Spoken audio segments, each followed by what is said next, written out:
Welcome to MyUdgard, a realm of Valheim. Kilroy found a spot for a better base, but as always, things went sideways. Newdale was just a launching base, and this was much closer to both irons, copper, tin, and mountain silver, which is a short voyage away. It would pose a challenging build with a bunch of tricks to make life easier when tending the shop.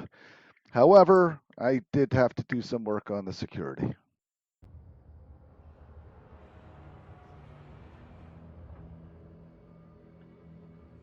I built a base in the crater of a giant copper deposit.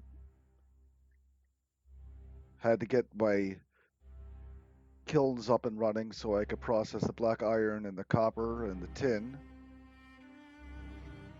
And then I built up within it to get shelter as soon as I could so I could use my crafting stations to repair. But I definitely needed defenses. There were so many perils, furling, trolls, skeleton attacks.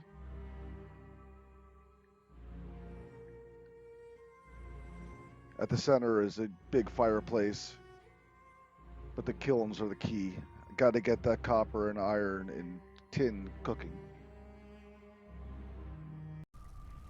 First thing that's going to be needed is a good storage system because inventory is king in this game. You have to be able to dump things off and find a home for it. So I set up a little system here. I continue to, take things out of New Dale, transferred over here, and, I'm no longer putting trophies in the body parts section. That's really, they're kind of in the way. Then another spot to put berries and meats, and I think I'm going to put seeds in here also. At some point I'll be farming charcoal. This is just a test. Toss it down the ramp, accessible by the forge. Ready to show off the receiving area. I hear this clanking and stuff falling off the roof, and I kind of wonder what's going on. I better eat something. Oh, why didn't I eat anything? So I'm going to go figure out what the hell's going on here. Unfortunately, this is not fully secured yet, so I must, have a breach. The skeletons got into the place. And the thing about skeletons, lots and lots of attacks. You can't really block them forever. Just too many attacks just wipes out your stamina. And I have metal on me, so I can't use the portal. So I had nowhere to go except down. I could have ran down, maybe. No, this is not going to go well. Kilroy was here.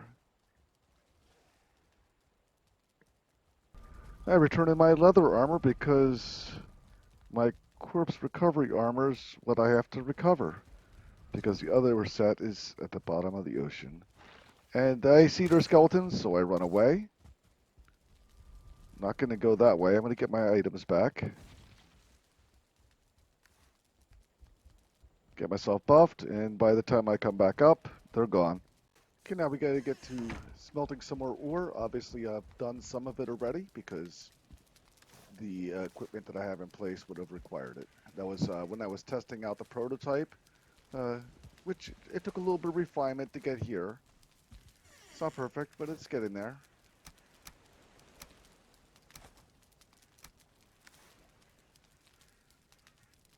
I like to do sets of 3 for the smelters, so I can carry a 30 stack and go 10, 20, 30.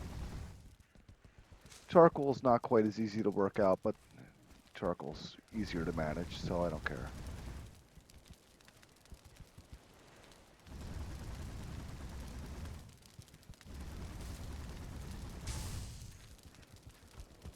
And we're gonna watch it go. Okay, actually I'm AFK. And once we're done with that, we're gonna go ahead and we're going to collect our resources here. So then we're gonna go ahead and drop it off at the chest that's right close at hand. Okay, now we're going to talk about armor. There's the troll hide, which is not going to be as good as iron. Iron's going to use a lot of materials, but the bump in the armor class is actually worth it now. Again, we're going to use a mace. We're going to prepare for bone mass and the shield that's banded. Then we have the spear, of course, for faster critters. The bow, pickaxe, need to be able to get the silver, and the axe because I lost my bronze one in the ocean. Now, when we're going about doing the food, we're going to need a place to put the final potions and the finished food products. So I'm going to tuck it into a little wall chest location, saving space, kind of critical. And then got to plug the holes again. Fortunately, nothing fell when I did this. Through all the exploring and all that, I've kind of fallen behind on my food, so I have my food station with a whole bunch of spits and a kettle or cauldron. Gonna make some more carrot soup, sausages. I got a new item, which is turnip soup. We'll talk about that in just a second. And then I'm gonna go ahead and do my potions. Now, because it takes so long to make them, I figure I would make a bank of them so I can have 4 going at once. Finally, we're going to need to bump the comfort level here. I'm not going to have it quite maximized, but I've got the table, the chair, the bench, the banners, the rug. There's a few more things I can get down the road, but this will extend it a fair amount. There we go. And this will work for now. I like it. I forgot to talk about the food, so I'm going to hit on that real quick. Because you can grow turnip and carrots, turnip stew and carrot soup are go-tos for day to day. Sausages as well. Pretty straightforward, although thistle could get a little bit rare. Um, that's pretty much it. Pretty straightforward. If you're going to go up against some really big threat, serpent stew is still the king. Kilroy has a big base to work out of, and there's much work left to be done before he could take on Bone Mass, one of the deadliest of the Forsaken. Near the base is another sunken crypt and a trio of circling spawn points to be farmed for coal and cores. If you like this video, please subscribe and follow to see more. If you have any questions or comments, please post below. Until next time, farewell.